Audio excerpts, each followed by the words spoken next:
എന്റെ പൊന്നു പ്രേക്ഷകരെ, ദൈവമുള്ളത് കൊണ്ടാണ് രേണുവിന്റെ മഹാ തട്ടിപ്പ് പുറത്താവുകയാണ്. വെറും 3000 രൂപക്ക് കിട്ടുന്ന മെഡിസിൻ ഇന്നലെ രേണു സുതി വന്ന് പറഞ്ഞത് 2.5 ലക്ഷം. ഇത് ഞാനല്ല പറയുന്നത്, രേണുവിന്റെ അതേ അസുഖമുണ്ടായ ഒരു സ്ത്രീ ഞെട്ടിക്കുന്ന വോയിസിലൂടെ എല്ലാം പറയുകയാണ്. നിങ്ങൾ ഓരോരുത്തരും ഈ വോയിസ് ക്ലിപ്പ് മുഴുവനായിട്ടും കേൾക്കണം. രേണുവിന്റെ എല്ലാ കള്ളത്തരവും ഈ ഒരു ഒരൊറ്റ വോയിസിലൂടെ ഇല്ലാതാവുന്നുണ്ട്. പൊന്നുമനുഷ്യന്മാരെ, വീഡിയോ ഇഷ്ടപ്പെടുന്ന, കിച്ചുവിനെ ഇഷ്ടപ്പെടുന്ന എല്ലാവരോടും വീണ്ടും വീണ്ടും പറയുന്നു, ഒന്ന് സബ്സ്ക്രൈബ് ചെയ്യുകയും ഹൈപ്പ് ചെയ്യുകയും ലൈക്ക് ചെയ്യുകയും ചെയ്യണം. ഈ വൃത്തികേട്, രേണു ചെയ്ത ഈ വൃത്തികേട് നാലാളിലേക്ക് എത്താൻ വേണ്ടിയിട്ടാണ്. നിങ്ങളൊന്ന് കേൾക്കണം. ബ്രോ, പ്രൈവറ്റ് ഹോസ്പിറ്റലിൽ പോലും എനിക്ക് സർജറി പ്രൈവറ്റ് ഹോസ്പിറ്റലിലായിരുന്നു. അവിടെ പോലും എനിക്ക് ഒരു കീമോക്ക് 50,000 രൂപയാണ് പറഞ്ഞത്. എനിക്ക് പറ്റാത്തതുകൊണ്ടാണ് ഞാൻ മെഡിക്കൽ കോളേജിലേക്ക് വാങ്ങിയത്. പിന്നെ 5 ലക്ഷം 10 ലക്ഷം ഒന്നും കീമോക്ക് ആവത്തില്ല. ഞാൻ വേണമെങ്കിൽ എന്റെ കീമോ മരുന്നിന്റെ ബില്ല് ഞാൻ ബ്രോക്ക് ഇട്ട് തരാം. ബ്രോ പറഞ്ഞാൽ കീമോ ചെയ്യാൻ വേണ്ടി മേടിച്ച മെഡിസിന്റെ ബില്ലുകൾ ഞാൻ ഇട്ട് തരാം.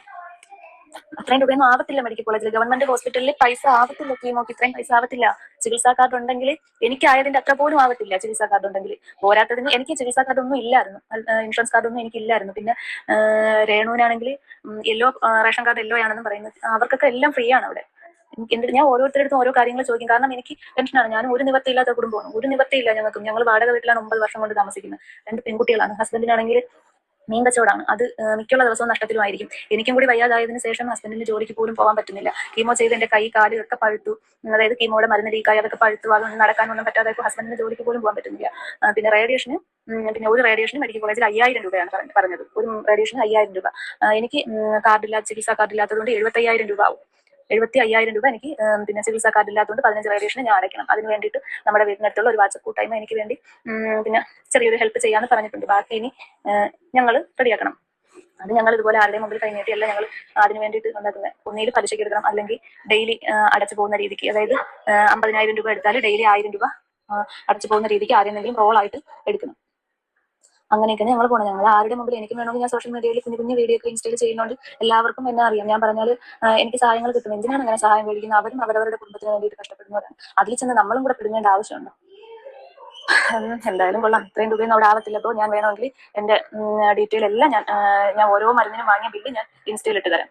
ഇതിൽ ഞാൻ ഇട്ടിരുന്ന 21 ഐറ്റം മരുന്നാണ് നമുക്ക് ഒരു ബോട്ടിൽ മിക്സ് ചെയ്യുന്നത്. അങ്ങനെ 3 ബോട്ടിൽ മരുന്ന് ഉണ്ടാവും.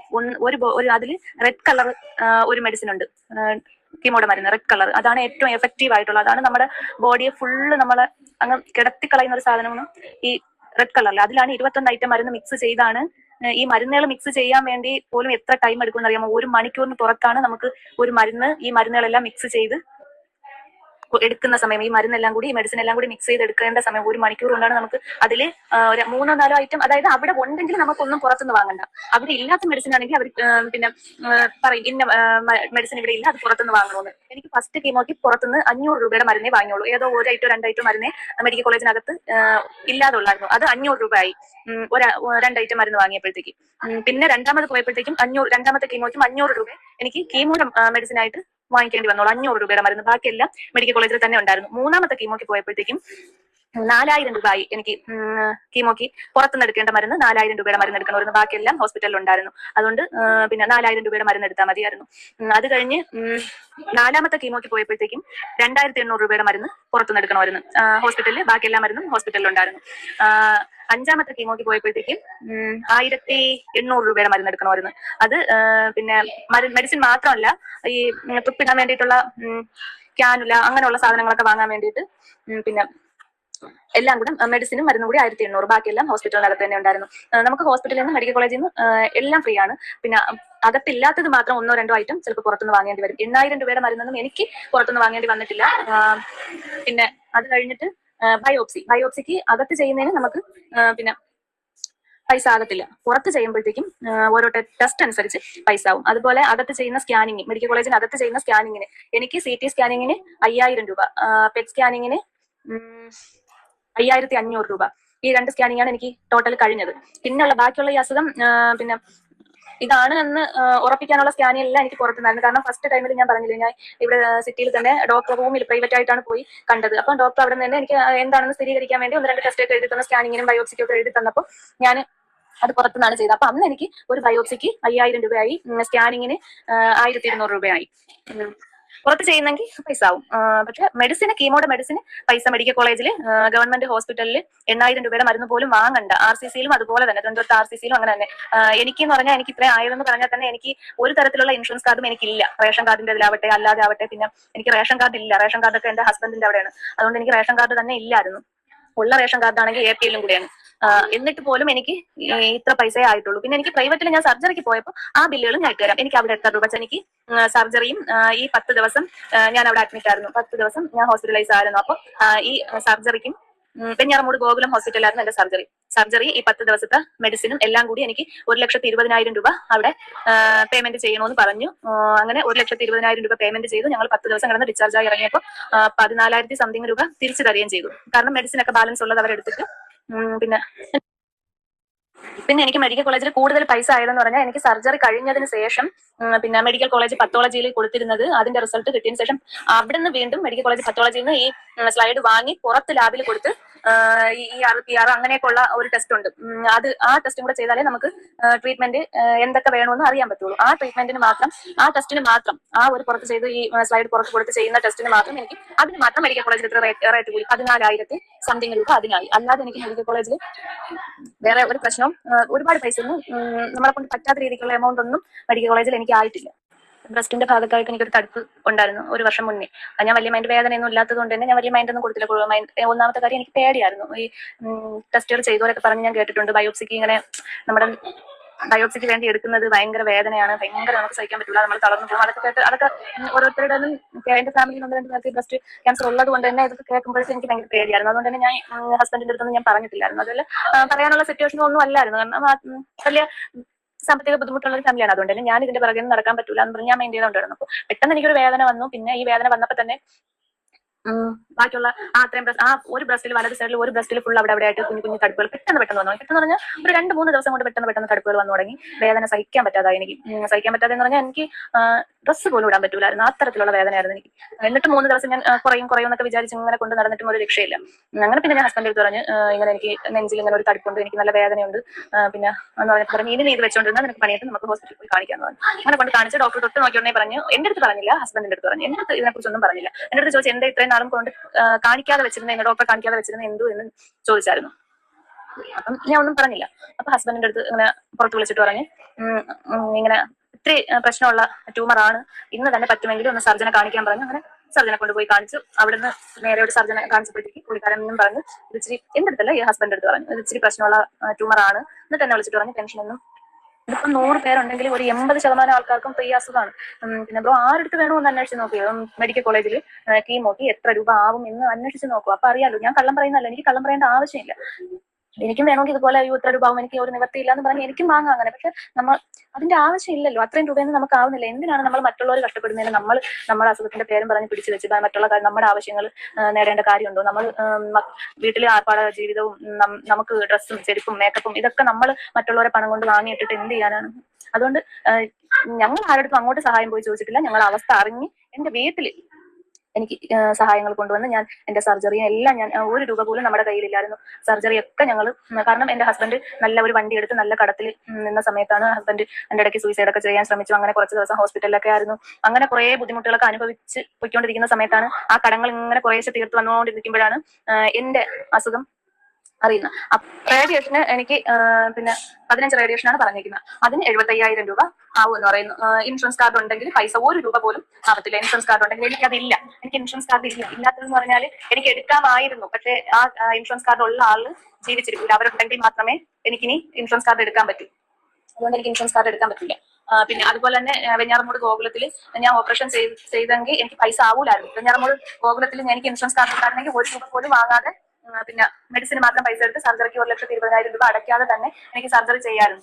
അവിടെ ജനറൽ സർജൻ ആയതുകൊണ്ട്, പിന്നെ എന്നെ ഓങ്കോളജി സർജൻ അല്ല എന്റെ സർജറി ചെയ്തത്. ഞങ്ങൾ അങ്ങനെ ആയതുകൊണ്ട് ഞങ്ങൾ ജനറൽ സർജനെ കാണിച്ചിട്ടാണ്, ജനറൽ സർജനാണ് അവിടെ പിന്നെ ഈ ഹെൽത്ത് കാർഡ് എടുക്കും, ഇൻഷുറൻസ് കാർഡ് എടുക്കും. അപ്പൊ അതുണ്ടായിരുന്നെങ്കിൽ എനിക്ക് ഇത്രയും പൈസ ആവൂലായിരുന്നു പ്രൈവറ്റില്. എനിക്കത് ഇല്ലാത്തത് കൊണ്ടാണ് 1,20,000 രൂപ അടച്ച് എനിക്ക് സർജറി ചെയ്യേണ്ടി വന്നത്. ബ്രോ ഇവരിങ്ങനെ പറയുന്ന കേൾക്കുമ്പോ ഇനി ഒരു നിവൃത്തി ഇല്ലാത്തവർക്ക് ഈ അസുഖമാണെന്നൊക്കെ അറിയുമ്പോഴത്തേക്കും അവര് സ്വയം പോയി ആത്മഹത്യ ചെയ്യും. കാരണം അവരുടെ കയ്യിൽ ഇങ്ങനെ അഭിമാനമുള്ളവരെ കൊണ്ടല്ലോ പോയി ഇരന്ന് വാങ്ങിക്കാൻ മനസ്സ് ഇല്ലാത്തവരൊക്കെ കാണുമല്ലോ, അഭിമാനം വിറ്റ് ഒന്നിനും നിൽക്കാത്ത ആൾക്കാരൊക്കെ കാണുമല്ലോ. അങ്ങനെ ഉള്ളവരൊക്കെ ഇതൊക്കെ കേൾക്കുമ്പോൾ അവരുടെ മനസ്സിലൊക്കെ അവർക്കൊക്കെ ഇപ്പൊ എന്തെങ്കിലും ഈ അസുഖം അങ്ങനെ എങ്ങനെയെങ്കിലും അറിയുമ്പോഴത്തേക്ക് ഈ ഡോക്ടർ പറയുമ്പോഴത്തേക്ക് അവർ തകർന്നു പോലെ അവർ പോയി ആത്മഹത്യ ചെയ്യേണ്ട കാര്യങ്ങളൊക്കെയാണ് ഇപ്പോൾ രേഷ്മ എന്ന് പറയുന്ന ഒരു വ്യക്തി പറഞ്ഞുണ്ടാക്കുന്നത്. കാരണം ഇത്രയും ഭീമമായ തുക ഞങ്ങൾ എവിടെ പോയിപ്പിക്കും, എത്ര പേരെ വാങ്ങിച്ചാൽ ജീവിതം മുമ്പോട്ട് പോകും, ചികിത്സ മുമ്പോട്ട് പോകും, ഇതൊക്കെയാണ് നമ്മുടെ ചിന്ത വരുന്നത് നമ്മുടെ മനസ്സിൽ ഈ അസുഖം എന്ന് അറിയുമ്പോൾ. പക്ഷേ പിന്നെ ഗവൺമെന്റ് ഹോസ്പിറ്റലിൽ ചികിത്സിക്കുന്നവർക്ക് ഒരു പ്രശ്നമില്ല. കിംസിൽ പോലും പിന്നെ ഇതിന്റെ സർജറി ചെയ്യുന്നതിന് 5 ലക്ഷം 6 ലക്ഷം രൂപയും കണ്ടേ ഉള്ളൂ. പിന്നെ ഈ ക്യാൻസറിന്റെ, അതായത് ബ്രസ്റ്റ് റിമൂവ് ചെയ്യണം. അതുപോലെ തന്നെ ബ്രസ്റ്റ് റിമൂവ് ചെയ്തേ പറ്റൂ. ക്യാൻസർ അത് ഫസ്റ്റ് സ്റ്റേജ് ആയിക്കോട്ടെ സെക്കൻഡ് സ്റ്റേജ് ആയിക്കോട്ടെ, ബ്രസ്റ്റ് റിമൂവ് ചെയ്തേ പറ്റൂ. കാരണം ബ്രസ്റ്റ് റിമൂവ് ചെയ്യാതിരുന്നാൽ ആ അസുഖം വീണ്ടും വരും. കാരണം എന്റെ പരിചയത്തില് എന്റെ ഉമ്മച്ചിയുടെ കൂട്ടുകാരിക്ക് ബ്രസ്റ്റ് ക്യാൻസർ ആയിരുന്നു. അതിപ്പം അവർക്ക് വന്നിട്ട് 16 വർഷമായി അവർക്ക് അസുഖം വന്ന് ആദ്യം അവര് ഈ വന്ന ട്യൂമർ മാത്രം എടുത്തു കളഞ്ഞു. എന്നിട്ട് ട്രീറ്റ്മെന്റ് ഒക്കെ ചെയ്തുകൊണ്ടിരുന്നു. രണ്ടാമത് അവർക്ക് വീണ്ടും വന്നപ്പോഴത്തേക്ക് ഫുള്ള് ഒരു ബ്രസ്റ്റ് റിമൂവ് ചെയ്ത് കളഞ്ഞു. റിമൂവ് അല്ലാതെ വേറെ ഒരു മാർഗ്ഗമില്ല. എനിക്ക് ഫസ്റ്റ് ബ്രസ്റ്റിൽ ഇതാണെന്ന് പറഞ്ഞപ്പോൾ ഡോക്ടർ എന്റെ അടുത്ത് ചോദിച്ചത് ബ്രസ്റ്റ് റിമൂവ് ചെയ്യുന്നതിൽ ഇയാൾക്ക് ടെൻഷൻ ഉണ്ടോ എന്നാണ് ചോദിച്ചത്. അപ്പൊ ഞാൻ പറഞ്ഞു ഞാൻ അങ്ങനെ ഇല്ല എന്ന് പറഞ്ഞപ്പോ ഡോക്ടർ പറഞ്ഞാൽ അതല്ലാതെ വേറെ ഒരു മാർഗ്ഗമില്ല. കാരണം എന്ന് പറഞ്ഞാൽ ഈ നമുക്കിത് ബ്രസ്റ്റിലെ ട്യൂമർ വരുമ്പോൾ തന്നെ നമ്മുടെ ബ്രസ്റ്റ് ഒരു ബ്രസ്റ്റ് ഫുൾ അങ്ങ് അതിന്റെ വേര് പോയി കഴിഞ്ഞു. ക്യാൻസറിന്റെ വേര് പോയി കഴിഞ്ഞു. ഞരമ്പിലൊക്കെ പിന്നെ ക്യാൻസറിന്റെ കോശങ്ങളായി കഴിഞ്ഞു. അപ്പൊ നമുക്കത് പൂർണ്ണമായിട്ടും ബ്രസ്റ്റ് എടുത്ത് മാറ്റിയാൽ മാത്രമേ പിന്നീട് അത് വരാതിരിക്കുള്ളൂ. ഞാൻ പറയുന്നതൊക്കെ ബ്രോയ്ക്ക് മനസ്സിലാകുന്നുണ്ടോ എന്നൊന്നും എനിക്ക് അറിയത്തില്ല. എന്നെ കൊണ്ട് പറ്റുന്ന പോലെയാണ് ഞാൻ പറയുന്നത്. പിന്നെ എനിക്ക് ഈ കീമോ ചെയ്തുകൊണ്ടിരിക്കുമ്പോഴും കീമോ കഴിയുമ്പോഴും ഇച്ചിരി മറതിയൊക്കെ സംഭവിക്കാം. ചില കാര്യങ്ങൾ പറയാൻ വിട്ടുപോകും. ചിലപ്പോൾ പറഞ്ഞത് തന്നെ പിന്നെയും പറയും. രേഷ്മ, കീമോ കുട്ടാ, നീ എത്രയും വേഗം എന്റെ ക്യാൻസർ കോശങ്ങളെ നശിപ്പിച്ചില്ലെങ്കിൽ ഞാൻ ഇനി കൂട്ടുകൂടൂല എന്നൊക്കെ പറയുന്നു. സത്യം പറയട്ടെ ബ്രോ, ഈ കീമോ എടുത്ത് അത് അനുഭവിച്ചവരാരും അത് ഒരു കീമോ മാത്രം ആയിക്കൊള്ളട്ടെ, ഒരു കീമോ ആയാലും ശരി തന്നെ, അത് എടുത്ത് അതിന്റെ വേദനയും അതിന്റെ എല്ലാം അനുഭവിച്ച ഒരു വ്യക്തിയും കീമോ കുട്ടാന്നും അങ്ങനെയൊന്നും വിളിക്കത്തില്ല. കീമോ എന്ന് കേൾക്കുമ്പോഴേ നമുക്ക് വെറുപ്പാണ് തോന്നുന്നത്. വെറുപ്പ് തോന്നും. കാരണം നമ്മൾ അത്രത്തോളം നമ്മളെ നശിപ്പിക്കും. നമ്മുടെ രൂപം, എല്ലാം, നമ്മുടെ രൂപമൊക്കെ നമ്മളാണെന്ന് പറയത്തേ ഇല്ല. സത്യം. എന്റെ ഈ ഞാൻ ചെറിയ റീലൊക്കെ ചെയ്യുന്ന ആളാണ്. എന്റെ ഈ അക്കൗണ്ടിൽ കയറി നോക്കിയാൽ അറിയാം. എന്റെ ഇപ്പോഴത്തെ ഞാൻ ഒരു വീഡിയോ പോലും, എനിക്ക് ഈ അസുഖം ആയതിനു ശേഷം ഒരു വീഡിയോ പോലും ഞാൻ എന്റെ ഇൻസ്റ്റയിൽ ഞാൻ ഇട്ടിട്ടില്ല. കാരണം നമുക്ക് നമ്മുടെ രൂപം കാണാൻ വെറുപ്പ് തോന്നും. അത്ര ഒരു തരത്തിലാവും നമ്മൾ. മുടിയും പോയി, പുരികം പോയി, കൺപീലി പോയി, ഇതെല്ലാം കൂടി കൊണ്ട് നമ്മുടെ മുഖത്തിന്റെ ഷേപ്പ് തന്നെ അങ്ങ് മാറും. കീമോ എടുക്കുന്ന അത് റോക്കി മനസ്സിലാവുമായിരിക്കും. നമ്മുടെ മുഖത്തിന്റെ ഷേപ്പ് പോലും മാറിപ്പോകും. പലപ്പോഴും പലരും ചോദിച്ചിട്ടുണ്ട്, ഇതെന്തോ ഇങ്ങനെ ഇരിക്കുന്നത്, ഇതെന്ത് നീ ഇത്ര പെട്ടെന്ന് ഇങ്ങനെ ആയത് എന്നൊക്കെ ചോദിക്കും. പക്ഷെ അത് അങ്ങനെയാണ്. കാരണം നമുക്ക് ഭക്ഷണം കഴിക്കാൻ പറ്റത്തില്ല, വെള്ളം കുടിക്കാൻ തോന്നത്തില്ല. പിന്നെ വന്നു കഴിഞ്ഞാൽ കീമോ കഴിഞ്ഞ് 2 ദിവസം ആകുമ്പോഴത്തേക്കും ചുണ്ടൊക്കെ പൊട്ടി, ചുണ്ട് ഫുള്ള് പൊട്ടെന്ന് പറഞ്ഞാൽ തൊലി ഇങ്ങനെ ചുണ്ടിലെ തൊലി ഫുള്ള് പോകും. പിന്നെ ബാക്കിയൊക്കെ ഫുള്ള് തൊലി മൊത്തം ഇളകും. അത് ഡോക്ടർ നമ്മൾക്ക് കീമോ എടുക്കുന്നതിന്റെ അന്ന്, കീമോക്ക് നമ്മൾ കയറുന്നതിന് മുന്നേ ഡോക്ടർ എല്ലാം പറയും, ബാക്കിയൊക്കെ തൊലി എല്ലാം പോകും, എരിവ് പുളി അതൊന്നും കഴിക്കാൻ പറ്റത്തില്ല. അതുകൊണ്ട് ഒരു ദിവസം ഒരു 4-5 തവണയെങ്കിലും ചെറിയ ചൂടുവെള്ളത്തിൽ ഉപ്പിട്ട് ഇടയ്ക്കിടയ്ക്ക് വാ കഴുകണമെന്ന് പറഞ്ഞ് തന്നെയാണ് വിടുന്നത്. നമുക്ക് സംസാരിക്കാൻ പറ്റത്തില്ല. തൊണ്ട അതുപോലെ നമ്മൾ ഒരു ഇച്ചിരി എരിവുള്ള ഒരു ഫുഡ് കഴിച്ചാൽ പോലും നമ്മുടെ ശ്വാസനാളം പോലും എരിഞ്ഞ് നീർ പൊടി, അങ്ങനത്തെ നീറ്റലും അതൊക്കെയാണ്. പിന്നെ ഒന്നും നമുക്ക് കഴിക്കാൻ പറ്റത്തില്ല. അതുപോലെ കീമോ ഒന്ന് ചെയ്താൽ തന്നെയും ഒരാഴ്ചക്ക് കഴിയുമ്പോഴത്തേക്കും നമുക്ക് ഒരു 2 ചുവടൊക്കെ നമുക്ക് നടക്കാൻ പറ്റും. അത് കഴിയും 2 ചുവടൊക്കെ വെച്ച് കഴിയുമ്പോഴത്തേക്ക് പിന്നെ നമുക്ക് ഒരാളെ സഹായം, നമ്മൾ ഒരാളെ പിടിക്കാതെ നമുക്ക് നടക്കത്തില്ല, ശ്വാസം മുട്ട് വരും. പിന്നെ ഇന്നത്തേതാണോ വീഡിയോയിൽ രേഷ്മ ഹോട്ടലിൽ ഇരുന്ന് ഫുഡ് കഴിക്കുന്നുണ്ട്. കീമോ എടുക്കുന്നതിന് മുന്നേ ഡോക്ടർ പറയും കഴിവിന്റെ പരമാവധി ഫാസ്റ്റ് ഫുഡ് കഴിക്കരുതെന്ന് പറയുന്നതിന്റെ കാരണം എന്ന് പറഞ്ഞാൽ പെട്ടെന്ന് നമുക്ക് ഈ ഇൻഫെക്ഷൻ ഉണ്ടാവും. കീമോ എടുക്കുമ്പോൾ പെട്ടെന്ന് നമുക്ക് ഇൻഫെക്ഷൻ ഉണ്ടാവും. അപ്പം ഹോട്ടലിലെ ഫുഡൊക്കെ വൃത്തിയില്ലാതെയാണല്ലോ പാചകം ചെയ്യുന്നത്. അതുകൊണ്ട് ഹോട്ടൽ ഫുഡ് കഴിക്കരുത്. പിന്നെ മധുരപാനീയങ്ങൾ, അതായത് പിന്നെ ഫ്രൂട്ടി, പെപ്സി, കൊക്കോകോള അങ്ങനെയുള്ള ബോട്ടിൽ വെള്ളങ്ങളൊന്നും കുടിക്കരുത്. വീട്ടിലെ ഫുഡ് മാത്രം കഴിക്കണം. വീട്ടിലുണ്ടാക്കുന്ന ഫുഡ്, അതായത് നൈസ് ആയിട്ടുള്ള ഫുഡ് അത് കഴിക്കണം. പിന്നെ എനിക്കൊക്കെ പിന്നെ ഒരു 2 ആഴ്ച വരെ കഞ്ഞി എന്ന് പറയുമ്പോൾ അത് കട്ടിയായിട്ടുള്ള കഞ്ഞിയും കുടിക്കത്തില്ല. നൈസായിട്ട് വെള്ളം ഒത്തിരി ചേർത്ത കഞ്ഞി അതും കുടിക്കത്തില്ല. കുടിച്ചാൽ ഉടൻ ഛർദ്ദിക്കും. അങ്ങനെയൊക്കെ കഴിക്കാവും. കാരണം ഛർദ്ദിലുള്ളത് കൊണ്ട് നമുക്ക് ഹെവി ഫുഡ് പറ്റൂല. അത് മാത്രമല്ല ഹെവി ഫുഡൊന്നും കഴിക്കത്തില്ല, തൊണ്ടയിൽ ഇങ്ങോട്ട് ഇറങ്ങത്തില്ല. ഭയങ്കര വേദനയാണ് നമുക്ക്. ഉള്ളു പോലും വേദനയാണ് നമുക്ക്. പിന്നെ വെള്ളം പോലും തൊണ്ടയിൽ നിന്ന് താഴോട്ട് ഇറങ്ങാൻ പറ്റില്ല. പിന്നെ വേദന കൊണ്ടിട്ട് ശ്വാസം മുട്ട്, നടക്കാൻ പറ്റില്ല, ശ്വാസം മുട്ട്, കിതപ്പ്, പിന്നെ കാലിന്റെ മുട്ട്, കാലിന്റെ പാദം, കാലിന്റെ വിരൽ, ഇതൊക്കെ ഭയങ്കരമായ വേദനയൊക്കെയാണ്. രേഷ്മ ഇന്നലെ ഹോട്ടലിൽ ഇരുന്ന് ഫുഡ് കഴിച്ചു. നല്ല ആക്റ്റീവായിട്ടിരുന്ന രേഷ്മ ഫുഡൊക്കെ കഴിക്കുന്ന വീഡിയോ കണ്ടായിരുന്നു. മറ്റേ അൻഷാദിനെ പറ്റി പറഞ്ഞത്, അൻഷാദ് കള്ളം പറഞ്ഞതാണെന്നൊക്കെ പറഞ്ഞിട്ടുള്ള വീഡിയോ ഉണ്ടല്ലോ, അതിലൊക്കെ രേഷ്മ ഹോട്ടലിലാണ് ഇരിക്കുന്നത്. പിന്നെ ഷെഫീനത്താടെ വീഡിയോയും പറയുന്നതായിട്ട് അവരുടെ അയൽവാസികൾ പറഞ്ഞ് സിനിമ കാണാൻ പോകുന്നത്, തിയേറ്ററിൽ വെച്ച് ആരോ കണ്ടെന്ന്, പിന്നെ കറങ്ങാൻ പോകുന്നു, ഇതൊന്നും ചെയ്തുകൂടാ. ഡോക്ടർ പറയുന്നത് കീമോ കഴിഞ്ഞ് നേരെ വീട്ടിൽ പോവുക, പുറത്ത് പോകരുത്, വീട്ടിൽ പിന്നെ വിസിറ്റേഴ്സിനെ അനുവദിക്കരുത്. വിസിറ്റേഴ്സിനെ ആരെങ്കിലും കാണാൻ വന്നാൽ മാസ്ക് വെച്ച് സംസാരിക്കാവൂ. നമ്മൾ, അതായത് പേഷ്യന്റ് ഫുൾ ടൈം വീട്ടിനകത്ത് മാസ്ക് വെക്കണം. ഇതൊക്കെയാണ് ഡോക്ടർ പറഞ്ഞു വിടുന്നത്. പക്ഷേ രേഷ്മയുടെ കാര്യത്തിൽ ഇതൊന്നും കാണുന്നില്ല. ഞാനത് കുറ്റപ്പെടുത്തി പറയുന്നതല്ല. അതുപോലെ തന്നെ നമുക്ക് ഈ അസുഖമാണെന്ന് നമ്മൾ അറിഞ്ഞു കഴിയുമ്പോൾ നമ്മൾ അറിഞ്ഞോ അറിയാതെ നമ്മൾ ആരോടെങ്കിലും എന്തെങ്കിലും പറഞ്ഞു കാണുമോ, എന്തെങ്കിലും തെറ്റ് നമ്മൾ ചെയ്തു പോലും ചെയ്തിട്ടില്ല പോലും നമ്മൾ നമ്മളോട് പിണങ്ങിയിരിക്കുന്നവരോട് പോയി ക്ഷമ ചോദിക്കും. പിന്നെ അതുപോലെ തന്നെ നമുക്ക് ആരോടും ഒരു ശത്രുതയും തോന്നൂല ആ സമയത്ത്. അതിനൊന്നും നമുക്ക് അതിനുള്ള മനസ്സൊന്നും ഇല്ല. നമ്മൾ അത്രയും ക്ഷീണിച്ചാണ് ഇരിക്കുന്നത്, അത്രയും ക്ഷീണിച്ച് അവശയായി ഏത് നിമിഷവും ഞാൻ മരിച്ചു പോകും. ഈ കീമൊഴിഞ്ഞ് വന്നാൽ നമ്മുടെ തോന്നൽ അങ്ങനെയൊക്കെയാണ്, എപ്പോൾ വേണമെങ്കിലും എനിക്ക് എന്ത് സംഭവിക്കാൻ, ഞാൻ മരിക്കാറായി, അതുകൊണ്ടാണ് എനിക്ക് ഇത്രയും ക്ഷീണം, അങ്ങനെയൊക്കെയാണ് നമ്മൾ ചിന്തിച്ചു പോകുന്നത്. നമുക്ക് എപ്പോഴും നമ്മുടെ അടുത്ത് നമ്മുടെ ചുറ്റിനും നമുക്കുള്ള എല്ലാവരും, നമ്മുടെ അമ്മ ആയാലും സഹോദരങ്ങളായാലും മക്കളായാലും നമ്മുടെ ബന്ധുക്കളായാലും എപ്പോഴും നമ്മുടെ ചുറ്റിനും വേണം എന്നൊരു തോന്നലൊക്കെയാണ്. നമുക്ക് ആരോടും വൈരാഗ്യം തോന്നൂല, ആരോടും പക തോന്നൂല, ആരെക്കുറിച്ചും ഒരു കുശുമ്പും പറയൂല. ആ ഒരു മാനസികാവസ്ഥയാണ് നമുക്ക് ഉണ്ടാവുന്നത്. നമുക്ക് അതിനുള്ള മനസ്സില്ല. നമ്മുടെ മനസ്സപ്പോഴും ഒരു കുഞ്ഞു പിള്ളേരുടെ, നിഷ്കളങ്കമായ ഒരു കുഞ്ഞു പിള്ളേരുടെ മനസ്സ് പോലെ നമുക്കാവും. കാരണം നമ്മൾ മരണത്തിന് മുഖാമുഖം കണ്ടാണ് നമ്മൾ ഇരിക്കുന്നത്. എപ്പോൾ വേണമെങ്കിലും നമ്മുടെ ചിന്ത അങ്ങനെയാണ്. ഇപ്പം ഒരുപാട് മാറിയ ട്രീറ്റ്മെന്റുകളുണ്ട്, എങ്കിലും ശരി തന്നെയാണ്. ക്യാൻസർ വന്ന് ഒരുപാട് പേര് മരിച്ചു പോയത് കൊണ്ട് തന്നെ നമ്മുടെ മനസ്സിൽ എപ്പോഴും ഞാൻ മരിക്കാറായി, ഞാൻ എപ്പോൾ വേണമെങ്കിലും മരിക്കാം, അങ്ങനെയൊക്കെയുള്ള ചിന്തയാണ് വരുന്നത്. ട്രീറ്റ്മെന്റ് നടക്കുന്നുണ്ട് എങ്കിലും ഈ കീമോയുടെ സൈഡ് എഫക്റ്റ് നമ്മുടെ മനസ്സിൽ ഇത്തരം ചിന്തകൾ മാത്രമേ കൊണ്ടുതരൂ. അതുകൊണ്ട് നമ്മൾ എന്ത് ചെയ്യും, എപ്പോഴും എല്ലാവരെയും സന്തോഷിപ്പിച്ച് നിർത്തും. കാരണം നമ്മൾ മരിക്കുമ്പോൾ പാവം പേര് പോകണ്ടല്ലോ. എന്തായാലും നമുക്ക് അപ്പോഴും നമ്മൾ ചിന്തിക്കുന്നത് എന്താണെന്ന് അറിയാമോ, നമ്മൾ എന്തെങ്കിലും തെറ്റ് ചെയ്തിട്ടുണ്ടെങ്കിൽ, ആരെങ്കിലും വേദനിപ്പിക്കുന്ന വാക്ക് പറഞ്ഞിട്ടുണ്ടെങ്കിൽ അതിനൊക്കെ ക്ഷമ ചോദിക്കാനുള്ള ഒരു അവസരം ചിലപ്പം ദൈവം തന്നതായിരിക്കും. അതുകൊണ്ട് പിന്നെ നമുക്കെല്ലാം പശ്ചാത്തപിക്കാനുള്ള സമയം നമുക്ക് ദൈവം തന്നതായിരിക്കും എന്ന് നമ്മൾ അപ്പോഴും നമ്മുടെ മനസ്സിൽ അറിയാതെ നമ്മുടെ മനസ്സിൽ ആ ഒരു ചിന്ത വന്ന് നമ്മൾ ആരെങ്കിലും വേദനിപ്പിച്ചിട്ടുണ്ടെങ്കിലോ ആരോടെങ്കിലും എന്തെങ്കിലും പറഞ്ഞിട്ടുണ്ടെങ്കിലോ, നമ്മൾ അഥവാ നമ്മൾ ഒന്നും പറഞ്ഞിട്ടില്ലെങ്കിൽ പോലും നമ്മൾ ഓരോരുത്തരോടും ചോദിക്കും, ഞാൻ അറിഞ്ഞിട്ടോ അറിയാതെയോ എന്തെങ്കിലും നിങ്ങളെ വേദനിപ്പിച്ചിട്ടുണ്ട് എങ്കിൽ നിങ്ങൾ എനിക്ക് ക്ഷമിച്ചു തരണേ, നിങ്ങൾ എന്നോട് പൊറുക്കണേ, നിങ്ങൾ എനിക്ക് വേണ്ടി പ്രാർത്ഥിക്കണേ എന്ന് നമ്മൾ പറയും. ഇതങ്ങനെയല്ല. ഇത് പിന്നെ ഈ അസുഖത്തിനെ കുറിച്ചല്ല രേഷ്മയ്ക്ക് ചിന്ത. രേഷ്മയ്ക്ക് അസുഖം വന്നതിൽ രേഷ്മയ്ക്ക് ഒരു പേടിയോ ഒരു ഭയമോ, അത് ട്രീറ്റ്മെന്റ് എടുത്താൽ എന്റെ ഈ അസുഖം പൂർണ്ണമായിട്ട് മാറും, നമ്മുടെയൊക്കെ ചിന്ത അങ്ങനെയായിരുന്നു. ഞാൻ ട്രീറ്റ്മെന്റ് ഹലോ നമസ്കാരം. ഇത്രയും കഷ്ടപ്പാട് സഹിച്ച് ഞാൻ ട്രീറ്റ്മെന്റ് എടുക്കുന്ന എന്റെ അസുഖം പൂർണ്ണമായിട്ട് മാറുമോ, ഇങ്ങനെയൊക്കെയുള്ള ചിന്തയാണ്. കാരണം ഭയമോ, അത് ട്രീറ്റ്മെന്റ് എടുത്താൽ എന്റെ ഈ അസുഖം പൂർണ്ണമായിട്ട് മാറും, നമ്മുടെയൊക്കെ ചിന്ത അങ്ങനെയായിരുന്നു. ഞാൻ ട്രീറ്റ്മെന്റ് ഇത്രയും കഷ്ടപ്പാട് സഹിച്ച് ഞാൻ ട്രീറ്റ്മെന്റ് എടുക്കുന്ന എന്റെ അസുഖം പൂർണ്ണമായിട്ട് മാറുമോ, ഇങ്ങനെയൊക്കെയുള്ള ചിന്തയാണ്. കാരണം എന്റെ കൂടെ പിന്നെ കീമോക്ക് കിടക്കുന്ന മിക്കുള്ളവർക്കും ആദ്യം വന്ന് ട്രീറ്റ്മെന്റും കഴിഞ്ഞ് 2-3 വർഷം കഴിഞ്ഞ് പിന്നെയും വന്നവരൊക്കെയാണ് ഏറ്റവും കൂടുതലും മെഡിക്കൽ കോളേജിൽ ട്രീറ്റ്മെന്റ് ചെയ്തുകൊണ്ടിരിക്കുന്നത് പ്രായമുള്ളവർ. അപ്പോൾ നമുക്ക് ആ ചിന്തയാണ് വരുന്നത്, ദൈവമേ ഞാൻ ഇത്രയും കഷ്ടപ്പെട്ട് ട്രീറ്റ്മെന്റ് എടുത്തിട്ട് എന്റെ അസുഖം പൂർണ്ണമായിട്ട് മാറും, അഥവാ മാറിയാൽ തന്നെയും പിന്നെയും വരൂ. ഇതൊക്കെയാണ് നമ്മളെ ചിന്ത. നമുക്ക് എപ്പോഴും മേക്കപ്പ് ഇട്ട് നടക്കാനോ, പിന്നെ മോഡേൺ ഡ്രസ് ഇട്ട് നടക്കാനോ, അല്ലെങ്കിൽ മറ്റുള്ളവരെ കുറ്റപ്പെടുത്താനോ, മൊബൈൽ എടുത്ത് റീൽ ചെയ്യാനോ വീഡിയോ ചെയ്യാനോ ഒന്നിനും നമുക്ക് തോന്നൂല. നമുക്ക് അപ്പൊ തോന്നുന്നത് എന്താണ്, നമ്മുടെ മക്കളുമായിട്ട് സംസാരിച്ചിരിക്കണം, കഴിയുന്നതും നമ്മുടെ മക്കളോട് സമയം സ്പെൻഡ് ചെയ്യണം, അവരുമായിട്ട് സംസാരിക്കണം എന്നൊക്കെയുള്ള ചിന്തയായിരിക്കും. പക്ഷെ അതിന് പോലും മക്കളോട് പോലും സംസാരിക്കാനുള്ള ഒരു മാനസികാവസ്ഥ എന്ന് വെച്ചാൽ നമുക്ക് സംസാരിക്കാനുള്ള ആരോഗ്യം ഞങ്ങൾ കാണില്ല. അങ്ങനെയാണ്.